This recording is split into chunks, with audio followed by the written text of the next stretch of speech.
বাজি বসন্ত এসে গেছে।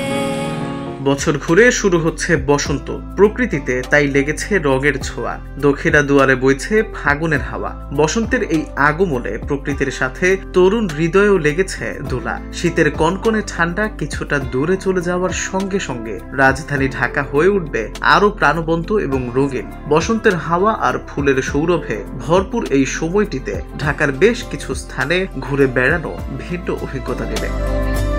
বসন্তে ঘুরতেই প্রথমেই বেছে নিতে পারেন নগরীর রমনা পার্ক। বসন্তে ঢাকার রমনা পার্ক এক বিশেষ সৌন্দর্যে সেজে ওঠে। পার্কের বটমূলে উপভোগ করতে পারেন বিভিন্ন অনুষ্ঠান। বসন্তের দিনে এখানে হাঁটতে বা বসে বসে প্রাকৃতিক সৌন্দর্য উপভোগ করতে পারবেন।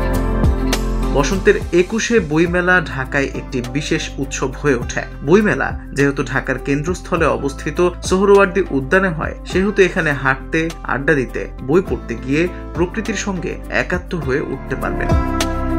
ঢাকা বিশ্ববিদ্যালয়ের ক্যাম্পাসে বসন্তের সময় যেন প্রকৃতি নিজেকে আবার নতুন করে সাজায়। টিএসসি, বটতলা, কার্জন হল সহ অন্যান্য জায়গাগুলোতে বসে বসে সময় কাটানো যেতে পারে। বিশ্ববিদ্যালয়ের গাছপালা, সুসজ্জিত পথ এবং স্নিগ্ধ পরিবেশ বসন্তে বিশেষ এক অনুভূতি দেয়।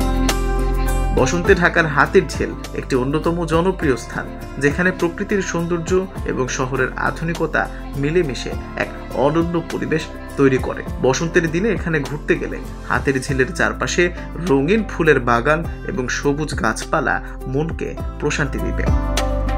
বসন্তে ঢাকার ধানমন্ডি লেক একটি প্রশান্তির স্থান হয়ে ওঠে। সবুজ গাছপালা, ফোটা ফুল এবং শান্ত পানি লেকের পরিবেশকে এক নতুন মাত্রা দেয়। বসন্তের দিনে এখানে পাখির গান এবং মৃদু বাতাসের সঙ্গী হয়ে ওঠে একটি শান্ত পরিবেশ। পুরান ঢাকার গলির মাঝে বসন্তের পরিবেশ বেশ মজাদার। সেখানে রাস্তায় হাঁটতে হাঁটতে পুরান ঢাকার ঐতিহ্য ও খাবারের স্বাদও উপভোগ করতে পারবেন। বসন্তে এখানে আসলে মনে হয় যেন সময় থেমে গেছে আর শহরে এক নতুন রঙে ঢেকে গেছে। তাই আর দেরি না করে আসন্ন বসন্তে নিজের সময় কাটাতে ঢাকা শহরের এই অসাধারণ স্থানগুলোতে ঘুরে আসুন।